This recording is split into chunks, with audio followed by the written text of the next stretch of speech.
Alors donc, prise au piège. C'est l'histoire d'Anna Rivière qui est interprétée par Élodie Fontan, ma pote. Et on va suivre la descente aux enfers de cette femme qui va se retrouver dans une prison pour avoir commis un meurtre qu'elle n'a pas commis. Donc toute l'histoire, ça va être de la suivre, elle, dans sa descente aux enfers, dans ce milieu qu'elle ne connaît pas, avec cette violence qui est très présente, et en même temps, la force qu'elle va entreprendre pour prouver son innocence. Tu parles pas du tout de ton personnage, il n'existe pas. Et si, il existe. Bien sûr qu'il existe. Parce que tu as quand même le rôle de la grande méchante. Alors, il y a deux méchantes. Deux méchantes, c'est vrai. De l'une des grandes méchantes. De l'une des grandes méchantes. Est-ce que c'est sympa de jouer la méchante avec les gros yeux et les épaules en dedans? Ouais, et la démarche un peu chaloupée. Franchement, c'est un peu jouissif. Alors évidemment, il fallait que je me retienne parce que j'étais là genre, vas-y mollo, lâche pas tout. Mais effectivement, c'était pour moi très intéressant de changer d'univers en fait. Enfin, outre d'univers, c'était d'énergie. J'ai remarqué que ce personnage-là, elle était beaucoup plus subtile que je ne le suis, beaucoup plus mystérieuse que je ne le suis. Et c'est ça qui m'a intriguée. C'est tout d'un coup de passer d'un côté très dark, quoi. D'être toujours en retenue. Et je trouvais ça assez intéressant. Oui, parce qu'elle a des rapports ambigus avec le personnage de Ouais, absolument. C'est pas simplement juste une ennemie, il y a un vrai lien où à un moment donné, elles sont un peu sœurs ennemies. C'est-à-dire qu'il y a des moments où elles se ressemblent et Malika est persuadée qu'elle a un vrai lien avec Anna.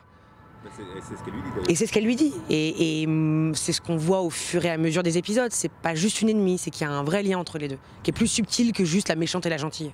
À plusieurs moments, elle lui disait j'aurais adoré avoir l'innocence que tu as. Je pense que Malika, elle a aussi un physique qui est plus dur que Nelly et Élodie. Il y a un petit côté black and white. Non, mais c'est vrai, c'est-à-dire qu'on m'a foncé les cheveux, elle, on lui a éclairci. Il y avait vraiment ce côté un peu jour et nuit qu'ils ont voulu apporter. Et je suis persuadée que Malika envie, pour de fausses ou de vraies raisons, en tout cas, l'innocence et la pureté qu'a Élodie. Et en même temps, elle a un côté vachement dark puisqu'elle se retrouve. T'as compris, quoi. C'était assez impressionnant. Hein. Je sais pas si t'as vu le décor, mais le décor, il était déjà, il était vrai. Donc c'était une vraie prison. Donc il y avait une espèce d'énergie assez particulière, une espèce de karma qui est quand même vrai. Donc c'était très particulier parce que déjà cet endroit est sublimissime, c'est un espèce d'énorme dôme grandiose. Et puis tout d'un coup, tu te retrouves dans des cellules qui font 5 mètres carrés et qui ont été habitées, qui ont vécu des trucs un peu hardcore. Donc il y avait une espèce d'énergie un peu complexe entre à la fois la vérité du décor et en même temps ce besoin du coup qu'on a eu nous l'équipe de se souder et de mettre une très bonne ambiance.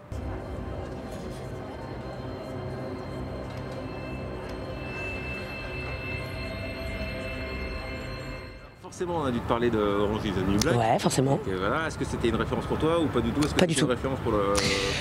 Je crois pas que ça l'a été. En tout cas, pour moi, ça l'a pas été, même si j'ai beaucoup aimé cette série.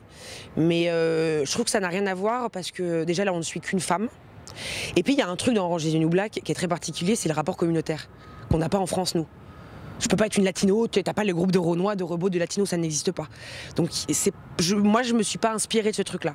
Et puis c'est des ricaines, c'est des américaines. Nous, on est en France, on n'a pas le même rapport à la prison. Quoique cette série, elle est quand même expérimentale. Donc il y a quand même un lien effectivement là-dessus. C'est-à-dire que c'est un truc un peu fictionnel. C'est-à-dire qu'il y a une espèce de liberté que nous n'avons pas dans les prisons françaises. Et puis ces costumes. Oui. Ah oui. Alors le point positif, effectivement, le lien, c'est le costume. Mais nous, il est jaune. Voilà, c'est Yellow is the New. C'est Yellow. Ouais. Il est plus dur notre costume à nous. Alors comme ça, t'attends une visite urgente? Pas de chance. L'urgence, c'est pas son truc à l'administration ici. Bah, si t'es en galère, si tu veux, je peux essayer de me démerder que... Je sais pas, une des meufs te lâche son parloir demain. Comment c'est possible? C'est comme pour les clubs dans les cellules, ça.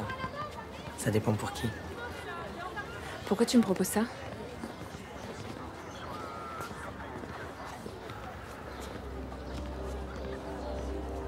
Je te l'ai dit. Parce que je te crois.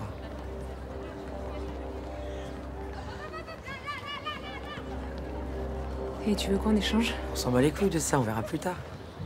Là, juste, je te rends service, c'est tout.